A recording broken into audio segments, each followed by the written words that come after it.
Hola a todo el mundo, sean bienvenidos una vez más a una nueva edición de Congreso en Resumen, aquí por el canal Proyecto Chile. En esta ocasión vamos a hablar de lo que sucedió en la sesión especial del jueves 15 de abril del 2021 de nuestra Cámara de Diputados, en el cual se trataron dos temas en específico. Primero, terminaron de hablar quienes tenían el uso de la palabra para el proyecto de ley sobre muerte digna y cuidados paliativos que se encuentra en primer trámite constitucional. Este debate finalmente fue cerrado y, como les urge a nuestros parlamentarios que se apruebe en primer trámite la reforma constitucional iniciada en mociones refundidas que modifica la Carta Fundamental para permitir a los pensionados y cotizantes del sistema de pensiones retirar por, entre comillas, única vez parte de sus fondos provisionales en las condiciones que indica. Entonces, las votaciones que se van a suscitar sobre el proyecto de ley de eutanasia o muerte digna y cuidados paliativos van a ser desarrolladas el día martes 20 del presente mes. Concentrémonos en qué fue lo que sucedió en el debate de la reforma constitucional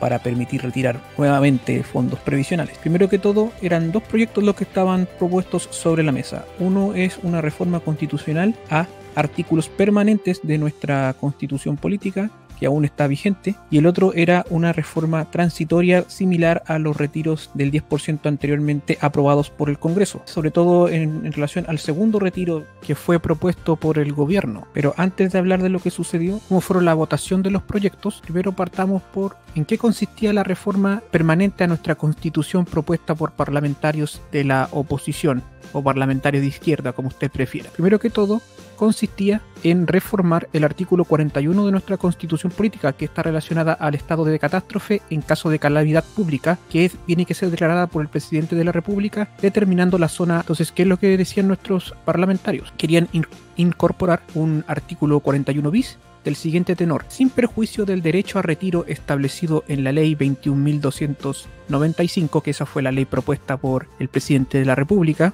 para el segundo retiro de 10%, y la disposición 30º transitoria de esta constitución, que es el primer retiro de 10%, y con la finalidad de mitigar los efectos sociales derivados de la declaración del estado de excepción constitucional de catástrofe por calamidad pública, autorízase por única vez a los afiliados del sistema privado de pensiones, regido por el decreto de ley 3500 de 1980, de forma voluntaria, a retirar hasta el 10% de los fondos acumulados en su cuenta de capitalización individual de cotizaciones obligatorias, la que se regirá conforme a lo establecido en la ley 21.295, con excepción del artículo 10. El ejercicio de esta facultad de retiro por los afiliados se podrá solicitar hasta 365 días después de publicada en el Diario Oficial. Es decir, las reglas del retiro van a ser conformes a el proyecto de ley que fue establecido por el gobierno en el segundo retiro. ¿Y por qué querían exceptuar el artículo 10? Lo querían exceptuar debido a que en la ley en específico este artículo dice lo siguiente: el mayor gasto fiscal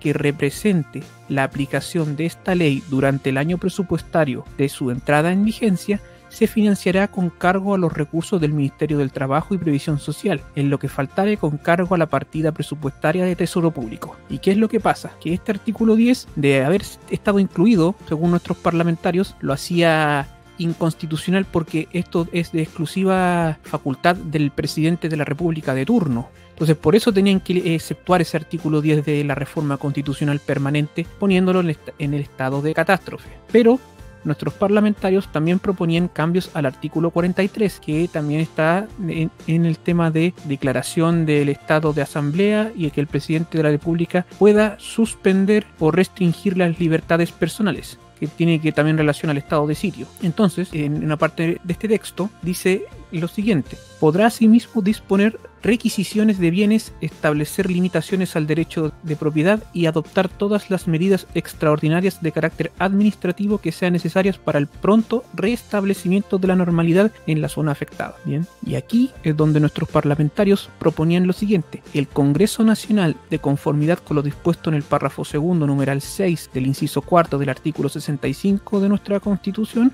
podrá ejercer la iniciativa señalada en dicho párrafo para autorizar, entre comillas, por única vez, podemos decirlo así, el retiro de los fondos acumulados en las cuentas de capitalización individual de los cotizantes del sistema privado de pensiones, bajo la modalidad y condiciones que fije la presente Constitución o ley. La moción no podrá generar gasto directo. Tiene que ver con lo mismo que habíamos destacado en el primer párrafo del proyecto. También pedían que se agregase una letra B que durante la vigencia del estado de excepción constitucional de catástrofe por calamidad pública, el tiempo en que éste sea prorrogado y los 365 días posteriores a su término, los pensionados por renta vitalicia podrán por una vez y de forma voluntaria adelantar el pago de sus rentas hasta el monto equivalente al 10% de los fondos originalmente traspasados a la respectiva compañía de seguros, estableciéndose como monto máximo de pago por adelantado 150 unidades de fomento. Este es otro dolor de cabeza que puede generar constitucionalmente, inclusive porque las rentas vitalicias son un contrato entre privados. Más allá de que muchos tengan esta sensación quizás justificada de cierta estafa, es un contrato entre privados. Acá también nos destacaron de que el pago por adelantado de las rentas será único y su valor se descontará a prorrata de las rentas que resten por pagar al asegurado vitalicio, utilizando para dicho cálculo las condiciones vigentes al momento del traspaso de sus fondos provisionales a la compañía de seguros respectivos. Los pensionados por renta vitalicia solamente han obtenido un bono mediante el proyecto de ley que hizo el gobierno acerca del entre comillas bono clase media, y también la posibilidad de un préstamo entre comillas solidario. Por eso que muchos parlamentarios quieren que ellos también puedan poder retirar algo de dinero, pudiésemos decirlo así.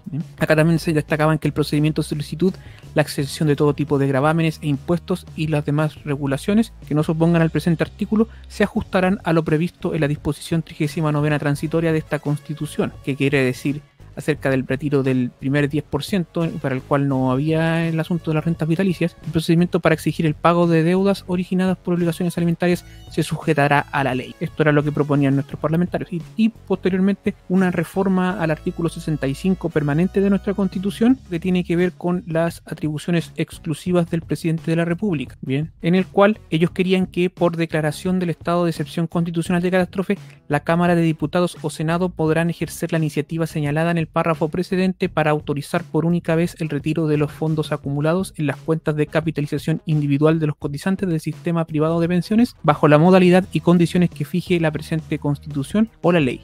La moción no podrá generar gasto fiscal directo, mismo caso que les relaté anteriormente. Entonces, haciendo una raya para la suma, estas mociones tuvo un problema que no supo responder acerca de que si dictado cualquier estado de catástrofe de excepción constitucional en cualquier parte del país, la Cámara de Diputados o el Senado podían ejercer esta iniciativa señalada en el párrafo precedente, es decir, a lo que me refiero es a modificar normas sobre seguridad social o que incidan en ella tanto en el sector público como en el sector privado. Entonces eso fue lo que finalmente hizo de que algunos parlamentarios pensaran de que esta no era una buena idea porque se podía suscitar para muchísimas interpretaciones. Por lo tanto, lo que ocurrió fue lo siguiente: esta modificación para permitir a los cotizantes y pensionados de retirar por única vez la parte de sus fondos provisionales en un artículo permanente de nuestra Constitución fue rechazado por 88 votos a favor, 32 en contra y 25 abstenciones. ¿Por qué fue rechazado? Porque no consiguió el quórum que era de 92 votos en este caso, que eran 3/5. Otro tema de que también pudiese haber sido visto por el Tribunal Constitucional si es que el gobierno llegaba a mandar esta reforma a ese tribunal. Bien, vamos a repasar quiénes fueron los que votaron a favor de la iniciativa.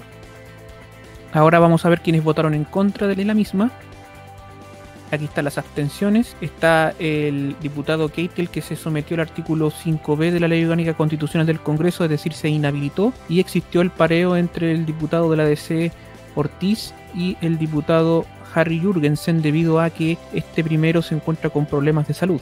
También habían parlamentarios que no asistieron a la sesión, como Camila Flores porque estaba con licencia médica, o Araceli Leuquén, que se encuentra desaforada, entonces no podía votar. De hecho, por eso que el quórum era de 92 votos y no de 93 votos. Bien, y con respecto a la segunda votación, que es para establecer y regular un mecanismo excepcional de retiro de parte de los fondos provisionales en las condiciones que indica, que van a ser muy similares al segundo retiro del 10%, este fue aprobado por 122 votos a favor, 20 en contra y 4 abstención. Acá podemos ver quiénes votaron a favor. Acá podemos ver quiénes votaron en contra y quiénes se abstuvieron, y el mismo caso anterior donde Sebastián Keitel se inhabilitó y el pareo respectivo. Más adelante, en un segundo video, vamos a relatar cómo va a ser aprobada esta reforma constitucional en la votación en particular de este proyecto que acabamos de relatarles va a tener muchísimos temas anexos y que debiera de puesto a disposición de nuestro Senado para su segundo trámite constitucional y se vería durante el transcurso de la próxima semana para tal efecto, ¿no? Porque pueden haber inclusive votaciones separadas de algunos temas y cuestiones por el estilo. Esto es todo por ahora que tengo que mencionar. Espero que se encuentren sumamente bien. Visiten todos los canales asociados a Proyecto Chile. Muchas gracias. Hasta luego.